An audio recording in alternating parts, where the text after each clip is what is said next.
Alam kong hindi ka interesado sa buhay ko pero tapusin mo tong video kung ano nga ba ang nangyari sa araw ko. Dito nga ay sumakay nga kami mga kain ng tricycle at may kasama nga pala ko diyang cute na bata at hindi ko nga alam kung ano ang kanyang pangalan. At kami nga pala mga kalinang ay magkakabit ngayon din sa sambat ng signage. Bali ang mga kasama ko nga pala mga kainang ay yung SK namin dito sa Barangay Bukal Ibaba at yung kanya nga pala diyang kuya at kami nga ang tatlo ang magtutulong-tulong sa pagkakabit na yon. At dito nga sa gid mga kalinang ay kumuha nga kami dito ng graba at kakailanganin pala namin to sa paghahalo. Bali matagal na nga pala to mga kalinang na planong ikabit namin ay hindi lang ho kami magkatugma-tugma, gawa nga ng pare-parehas ho kaming may magawa. At ito nga mga kalinang araw na to ay wala ho kaming gawa kaya naman inumpisa namin itong ikabit. Yung ibang mga ka-SK namin mga kalinang diyan ay may mga kanya-kanyang lakad at yung iba nga ay may pasok kaya kaming dalawa ni SK chairman yung nagtulong diyan at kasama yung kanyang kuya. At ito nga mga kainang pagkarating namin at dito nga pala mga kainang ay nahanapan namin na magandang anggulo yung signage namin na sa gayon ay maganda nga ho itong tingnan. At dito nga sa part na to mga kainang ay naglinis tayo ng kauntian diyan. At nung medyo malinis na nga mga kainang tanggal na nga yung mga damo-damo at bagin diyan, ito nga at amin na nga hong tinatry kung saan nga ba maganda. At ito nga mga kainang yung final namin napili at talaga naman napakagandang tingnan. Bali huhukayan nga pala sana namin yan mga kalinang ay hindi nga lang ho magkaari sa paghuhukay at gawa ng ang lalaki nga hong bato yung itinambak diyan. Kaya naman ang ginawa na lang namin diyan ay bubuhusan na nga lang ito mga kalinang at yan nga nag-ayos na nga tayo diyan ng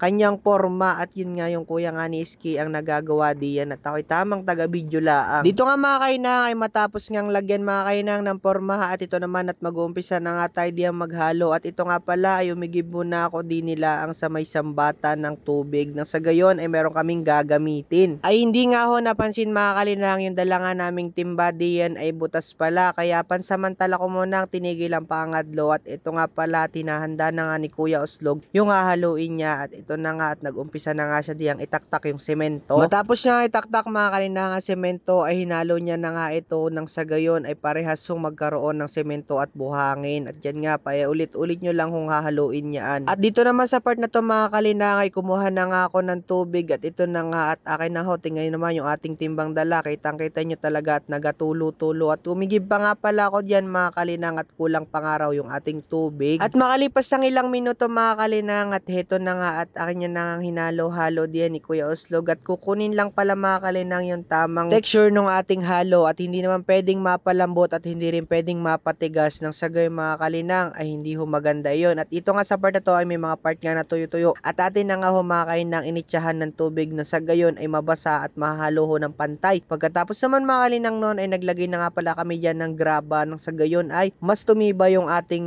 ginawang halo at yun nga mga kainang paulit-ulit nga lang na hinalo-halo yan at yun nga makalipas ang ilang minuto at natapos na nga sa paghahalo ay atin naman hong ilalagay mga kainang dun sa ating kaninang pinormahan. Mas lalo pa nga mga kalinang napaganda yung kabit ng ating signage diyan gawa ng mas napataas pa nga ito at pag nga naman ito'y hinukay mga kalinang ay mas mababa laang at ito nga at maganda na nga siyang tingnan. At dito nga sa part na to mga kalinang ay tamang ano nga lang ako diyan at nilalagyan nga natin yung mga lalagyan sa gilid-gilid nang sa gayon mga kalinang ay wala hong butas-butas na walang laman. At ito nga mga kalinang at habang naglalagay dyan ay nilalagyan ho natin ng palaman na bato-bato na sa gayon ay para mas matibay iyon. At makalipas nga mga kalinang ang ilang minuto at heto na nga at natapos na nga yung pagbubuhos natin sa ating signage at ito nga pala mga kalinang itsura ng signage natin ay kinabit o diba napakaganda. At ito nga lang pala mga kalinang at kung nakakabot ka nga hanggang dulo ng ating video ay huwag nyo kalimutang mag-like and share and follow na rin ako mga kalinang. At yun lang mga kalinang for today's video. Bye bye!